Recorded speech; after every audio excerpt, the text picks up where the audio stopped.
Ok, bon, bonjour à tous. Je pense que tout le monde est encore en train de manger, mais bon, je commence.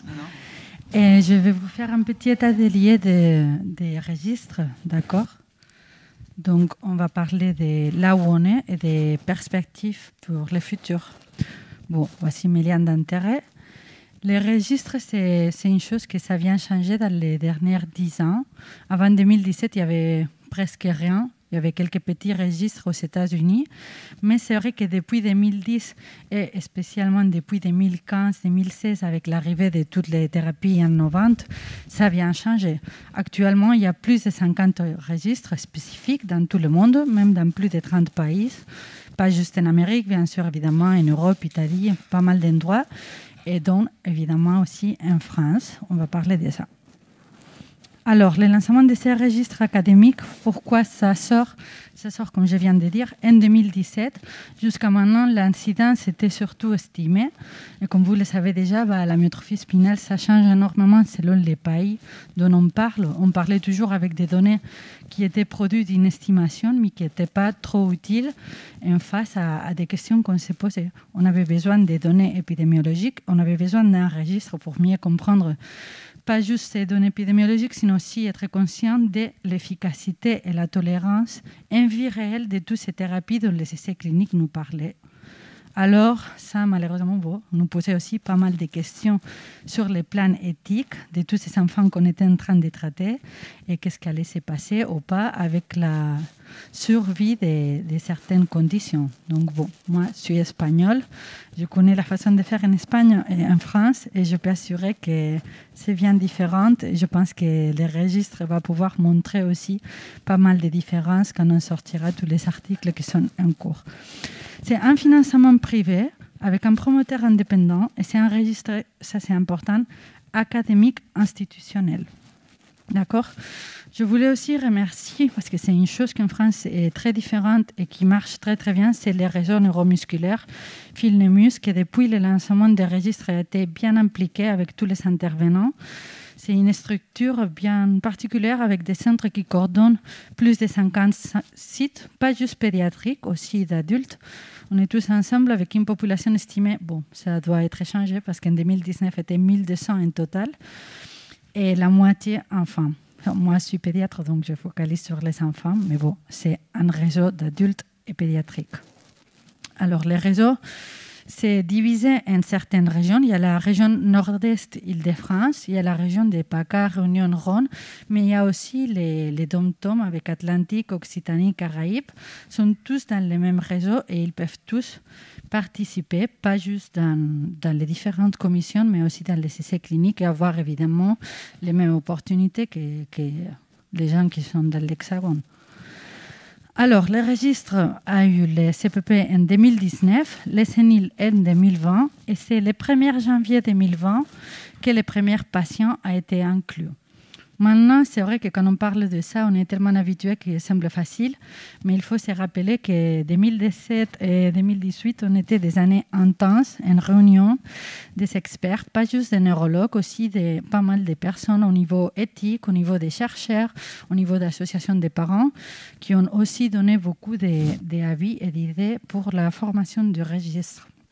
Les intervenants, le coordinateur et professeur Kijano, vous la connaissez déjà tous. Moi, je suis le curateur de l'étude. Et après, il y a aussi le promoteur qui est la APHP. Mais c'est très, très important aussi l'URC de Paris-Saclay, avec deux parties. La partie méthodologie et statistique et la partie référence. D'accord? Donc, il y a professeur Lamia Grimaldi, je pense que vous la connaissez déjà aussi, qui est la responsable de l'URC, mais aussi les statistiques avec Lionel, Marie, et les chefs de projet avec Margot, Nawal, Linda, Amel, tous. D'accord. Alors, la gouvernance, il y a 3 parties principales. Il y a les comités opérationnels avec les responsables scientifiques, les curateurs, les méthodologistes et les chefs de projet. Mais il y a aussi les comités de pilotage avec pas mal de médecins pédiatres, mais aussi adultes, dont le président est Andoni, qui, je pense, n'est pas là. Et les conseils scientifiques, qui est Charam, le président. D'accord. Ça, comme j'ai dit, ce n'est pas une chose ni d'aujourd'hui ni d'hier. C'est un projet ambitieux, c'est un projet à 10 ans. Ça, c'est à 10 ans de suivi, une partie rétrospective qui révise de 2016 à 2019 et une partie prospective qui est déjà en cours, qui a commencé en 2020 et qui va continuer au moins jusqu'à 2025. C'est pour ça qu'on parle de 2016 jusqu'à 2025, 9-10 ans. D'accord? Alors, les objectifs, bon, moi je les ai divisés en 3 pour être clair. D'abord, la caractérisation de la population de tous les patients. Ça me semble important parce qu'on parle beaucoup de thérapie génique, mais je trouve qu'une partie hyper intéressante de ces projets, c'est qu'ils nous donnent aussi les données de ceux qui n'étaient pas traités. Donc, ça nous permet d'avoir bien l'histoire naturelle et pouvoir comparer avec les résultats des choses qu'on voit maintenant. Ça nous permet d'avoir une épidémiologie réelle française, estimer la fréquence dans notre corps réel avec tous les types, pas juste avec certaines, pas juste avec estimation de certains centres, non, tous. Ça nous permet de comparer de façon systématique aussi, groupe et sous-groupe, l'histoire naturelle, les effets, pas juste des effets des nouvelles thérapies, des effets de toutes les interventions qu'on fait, soit sur le plan respiratoire, soit sur le plan orthopédique, surtout. Ça nous permet bien sûr évidemment valoriser de façon réelle l'impact de ces thérapies, voir l'évolution clinique, comment ils vont sur les plans moteurs, sur les plans respi, sur la vie en général, la qualité de vie. Mais ça nous permet aussi, en réfléchissant à la situation qu'on voit, d'un peu homogénéiser les pratiques et les suivis. Parce que c'est vrai que le fait d'avoir ces données réelles nous font nous poser des questions de suivre tous de la même façon les patients. Après, c'est important parce que ça va nous fournir aussi des données d'autonomie, de qualité de vie, pas juste des patients, aussi des aidants, mais aussi pouvoir peut-être voir des facteurs pronostiques des réponses. Maintenant, on pense beaucoup à potentiels biomarqueurs. Mais oui, pour voir les biomarqueurs, il faut voir et pouvoir analyser les différentes réponses. Et peut-être ça nous aidera, pas juste pour maintenant, sinon pour les futures molécules à venir, pour les futurs essais cliniques. Et une chose qui, bon, chaque fois que je parle, je le dis, mais je le redirai aujourd'hui, c'est une super différence par rapport à la plupart des registres. Je ne sais pas si je peux te dire le seul, mais c'est la mortalité. Quand tu vas chercher dans pas mal de registres, soit les Américains, soit les Canadiens, soit les Espagnols, soit pas mal, on oublie ceux qui ne sont plus là. Et ça, c'est hyper important. Donc la mortalité est pareil, des traités et des pas traités. Parce que c'est important. C'est important ceux qui sont ici, mais c'est important ceux qui étaient là. D'accord? Et aussi, comme j'ai dit, l'impact de la pathologie sur les enfants. Et après, la dernière chose, c'est penser un peu dans l'avenir, et pas juste aujourd'hui, sinon dans le futur. Des projets futurs de recherche qui pourraient être hyper intéressants, des articles, pas juste d'écrire maintenant, de pouvoir comparer nos corps quand on voit que les Allemands, que les Américains, que les Espagnols, les gens qui sortent d'articles, pouvoir dire, OK, est-ce que c'est la même chose chez nous? Est-ce que c'est différent? La façon de faire, c'est tout à fait différent. Donc, probablement, les données sont différentes. Mais pour ça, il faut bien stocker les données. Parce que, bon, quand on voit les efforts, comme je disais, que Frédéric et que Brigitte ont fait à recopiler des fiches ou avec les choses de thérapie génique en comptant un par un toutes les choses, oui, évidemment, tu finis par les faire, mais on peut optimiser les choses. Donc, voilà, important. Et faire des révisions. Faire des révisions, parce que c'est vrai qu'on est fiers de pas mal de choses, de comment on ventile, comment on fait la partie orthopédique, tout ça, mais malheureusement, quand on parle des corsets à l'extérieur, s'il n'y a pas d'article, OK, on les voit. Tu vois l'évolution, moi je peux comparer les enfants que je vis à Barcelone, les enfants que je vois à Garches, mais tant qu'il n'est pas publié, on n'a pas de crédibilité internationale. Donc c'est important.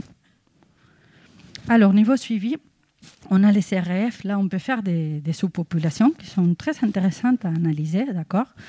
Pour voir pas juste les 1, 2, 3, sinon aussi les présymptomatiques. On a déjà parlé de ça hier quand il y avait professeur Logel, cette interface qui pourrait aussi servir pour les projets de dépistage néonatal qui est en cours.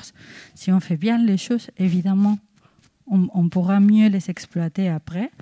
Mais voir aussi peut-être à un moment donné les différents groupes thérapeutiques et pouvoir faire des analyses un peu différentes. Pas juste en fonction d'un numéro de copie, pas juste en fonction d'un clinique, sinon à d'autres choses.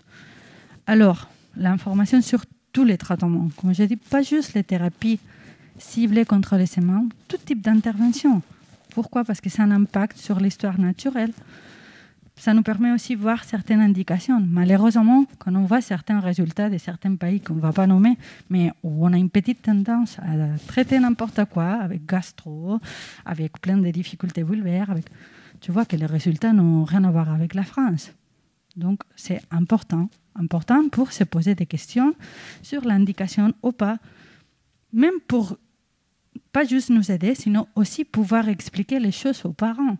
De dire, écoutez, c'est pas qu'on ne veut pas traiter votre enfant, c'est qu'on a ces données et malheureusement, quand on voit, quand Isabelle présente, OK, il y avait X patients type 1, on a décidé de ne pas traiter ça. Ça, pour nous, c'est hyper dur. Évidemment, pour la famille, plus encore. Mais quand tu vois ceux qui restent vivantes, malheureusement, le temps donne la raison. Donc, si on fait un registre en prenant bien les données, on aura des données puissantes pour expliquer pourquoi certaines décisions très difficiles sont justifiées. Bon. Après, évidemment, les événements indésirables, potentielles complications des traitements, on est en train de découvrir 1000 molécules qui sont très puissantes, qui sont très bien au moment actuel. Il a 5 jours, mais il a 5 ans. On ne sait pas ce que ça va donner dans 10 ans. Donc, c'est important de collecter les choses comme il faut. Pareil pour les échelles et les outils d'évaluation standardisés et les plus pertinents. Et bien sûr, les biomarqueurs. Bon, ça, je pense que la plupart, vous êtes au courant. La première analyse des données, c'était en avril. On avait 500 patients qui étaient reportés entre janvier 2020 et avril 2021. Je veux remercier, bon, il n'y a pas trop de textes dans la salle, mais tout le monde qui était bien impliqué, parce qu'il y a eu le Covid. Ça nous a beaucoup mis dans des difficultés. Les techs étaient bien sollicités pour des choses de Covid, comme c'est normal. Tous les hôpitaux étaient en souffrance. On a eu un décalage de 4 mois à cause de tous ces trucs de Covid, mais quand même, on a géré. Donc, je pense qu'il faut être heureux. Il y a 1000 choses à améliorer, c'est sûr. Mais ne pas oublier que c'est vrai que la dernière année et demie a été quand même pas la plus facile du monde.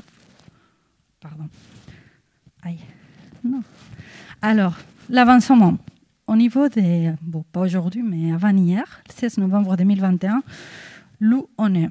Pour 2021, l'amendement, c'était ça, de devenir un entrepôt de données, de pouvoir nous dire on a besoin de savoir ça, ça et ça, et pouvoir demander au registre de nous sortir des données.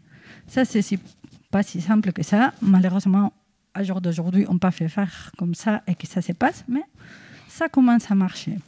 On a 738 patients inclus, dont la moitié, 53%, sont pédiatriques, mais je veux aussi remercier les collègues d'adultes qui ont assez accéléré les démarches dernièrement. Et il y a déjà 349 patients SMA adultes inclus, des 45 centres actifs sur 58. Après, il y a qui demandent pourquoi c'est comme ça. Chaque centre a son rythme, ses démarches à faire. Ce n'est pas si facile. On les voit très évidents, mais il y a des hiérarchies et des choses à signer et beaucoup de réunions qui ne sont pas si simples à avancer. Mais bon, je pense que ça avance bien. Il faut se rappeler qu'on avait estimé une population de 1000 patients. Donc, bon, malgré le Covid, on est à 738. Ça avance. La répartition, c'est un peu la répartition qu'on atteint en type 1. On trouve les 22%, 162 malades. En type 2, la plupart, 311 malades. En type 3, 258. Et en type 4, juste les 1%. D'accord? Par rapport à la moyenne d'âge, en tant que pédiatre, je dois dire que ça m'avait beaucoup étonné, cette slide. Je ne comprenais pas du tout. Mais l'histoire, c'est qu'il y a 16 personnes d'entre 60 et 70 ans, plus 4 des 71 qui ont été inclus. Donc forcément, ça change la moyenne globale. Mais on voit 171 personnes de 0 à 5 ans, 96 de 6 à 10, 97 de 11 à 15, 62 de 16 à 20, 112 de 20 à 30, 84 de 30 à 40, 51 de 40 à 50 et les autres que je viens de nommer. La répartition des traitements, c'est intéressant. Et numériquement, vous pourrez penser que ça ne colle pas trop, mais l'histoire, c'est qu'on commence à avoir des patients qui ont eu plusieurs traitements. Donc, il y a la plupart de ceux qui ont été inclus, qui ont été traités par Spinraza, 349, mais il y a déjà 259 qui n'avaient pas été traités, d'autres qui ont été traités par Zolgensma, mais on a aussi les Risdiplam qui a déjà 75. J'insiste, c'est de la dernière prise sur 669. Dans ces 75, il y a pas mal qui avaient déjà eu avant les nusinersen. C'est pour ça que ça donne ces numéros. D'accord ? Alors, comment on informe de tout ça? Parce que oui, on fait des congrès, on fait des posters, on fait des communications, mais ce qu'on fait, c'est surtout envoyer une newsletter du registre chaque mois à tous les centres participants. Ça s'est fait la diffusion via la filière Filnemus, et tous les chercheurs qui sont dans les réseaux peuvent recevoir les dernières actualités. Il y a d'autres données que j'ai très envie de commencer à pouvoir exploiter, mais pas encore. On ne peut pas. Mais il y aura aussi les trucs respi, les trucs orthopédiques, pas mal de choses. Pour l'instant, on envoie à fur et à mesure, chaque mois, plutôt avec ça, avec l'âge moyen, avec les copies, avec les traités, pas traités, et tout ça. Alors, aujourd'hui, je me permets de vous... de parler un peu de l'activité des curateurs et l'équipe opérationnelle. Pourquoi? Parce qu'on présente toujours la même chose, mais pas mal de questions se demandent, mais vous faites quoi exactement pour améliorer cette donnée saisie dans la base? C'est quoi mon boulot avec les techs? Donc bon, en plus de, comme vous comprendrez, répondre à tous les mails, toutes les questions de ceux qui ne comprennent pas et tout ça, il y a directement des documents comme celui que je vous montre sur l'écran, où on donne absolument toutes les consignes, des choses à saisir, qu'est-ce que ça veut dire et tout ça. Mais les textes sont des textes, ne sont pas des médecins. Ils n'ont pas eu une formation sur la respiration, ni sur le corset, ni sur pas mal de choses qui pour nous sont évidentes, mais pas autant pour eux. Donc on est là pour répondre, pour avoir des données de qualité. Ça, il y a des consignes. Ça, ils m'envoient des questions à mon email de curateur.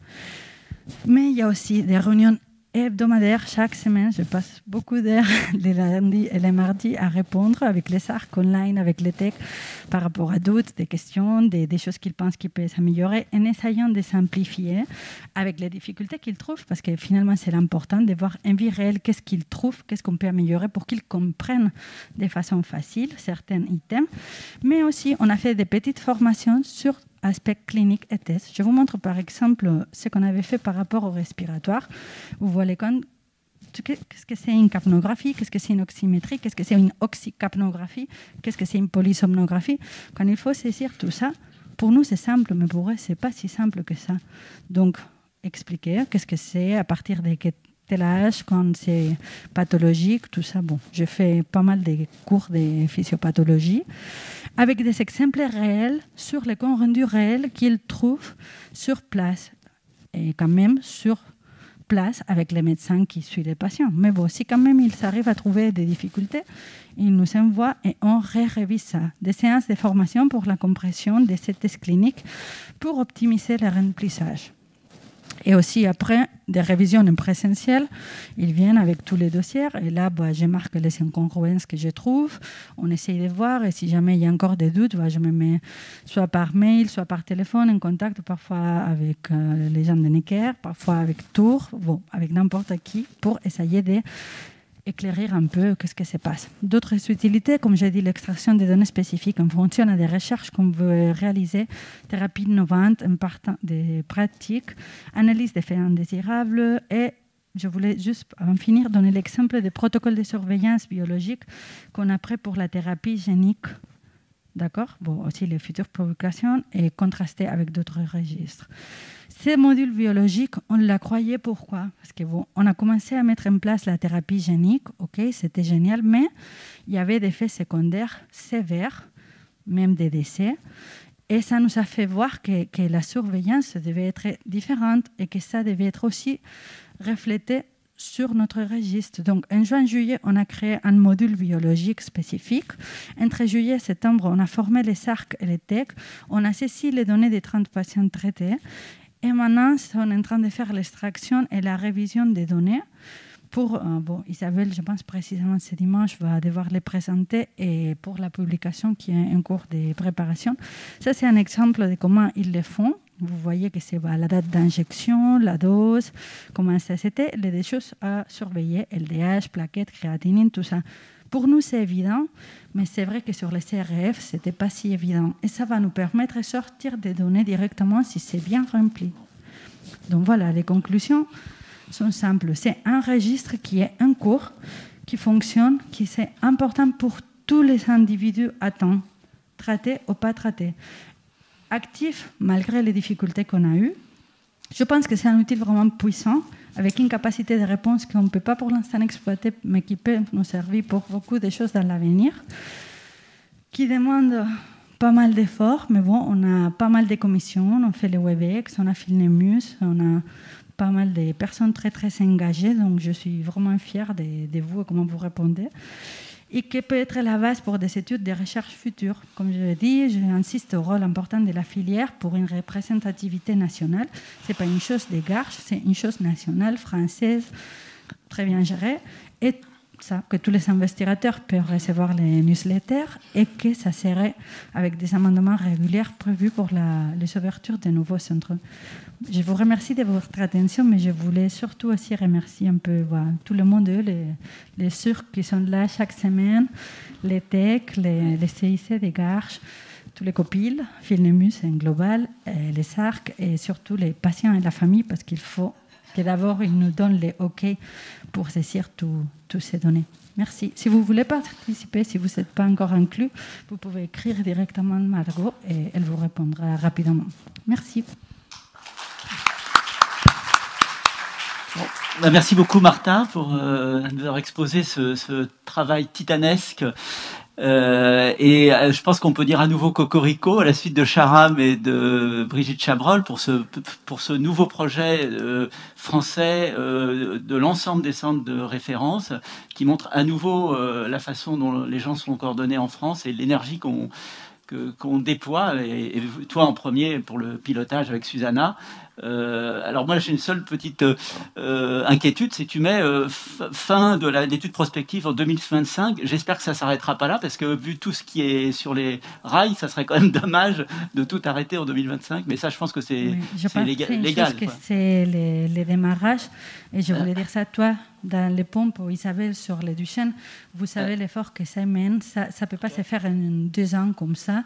Donc je pense que c'est ça qu'il faut valoriser, comment avec l'effort de tout le monde, ça a vraiment démarré vraiment vite, et il faut continuer, il ne faut pas lâcher là, il faut continuer à bien saisir ce qu'on a rendu, à tous prendre par chacun sa responsabilité, mais bravo en tout cas. Est-ce qu'il y a des questions? Une ou deux questions de la salle. Moi, j'ai juste une remarque, c'est pour vous rajouter du travail. Il y a beaucoup de registres qui sont en cours d'élaboration et en cours de création, et j'étais intéressé par la partie où vous expliquiez que vous étiez très investi dans l'échange avec des arcs, la formation des arcs et tout ça. Et en fait, je me dis que ce travail-là, ça sera le même travail pour d'autres registres. Et donc, du coup, j'étais en train de me dire que on allait probablement vous donner le travail d'aller former tous les arcs pour tous les registres pour que les données soient sans doute fortes, quoi. C'est la clé. Moi, on a de la chance, j'ai pu avoir un mi-temps grâce à ça, et malheureusement on s'est rendu compte que c'était toujours les mêmes questions qui m'arrivaient. Je ne comprenais pas pourquoi ils me posaient la même question, des personnes différentes, encore oxycapno, polysomno. Et l'histoire, c'est ça, qu'il faut les former et avoir quelqu'un dédié à bien former pour pouvoir assurer que tu peux interpréter ces données, parce que surtout que les arcs ont tendance à tourner quand même, c'est pas toujours les mêmes dans les centres, et donc il y a de la formation permanente nécessaire, et je pense que c'est dans le Duchesne ou autre, on doit voir la même chose. Isabelle avait le micro. De la demi-journée sur les bases de données qui est organisée via Filnemus au mois de décembre, je vous rappelle qu'il y a une demi-journée qui est consacrée à ça, où vous êtes tous les bienvenus, justement pour partager les expériences sur les bases de données et voir ce qu'on peut mutualiser ou les défauts. Tu peux nous rappeler la date 16 décembre, je crois. Ah, c'est pendant les Jeux. Il y a la journée de Filnemus, et la veille, il y a une demi-journée sur les bases de données. D'accord. Et pas l'oublier.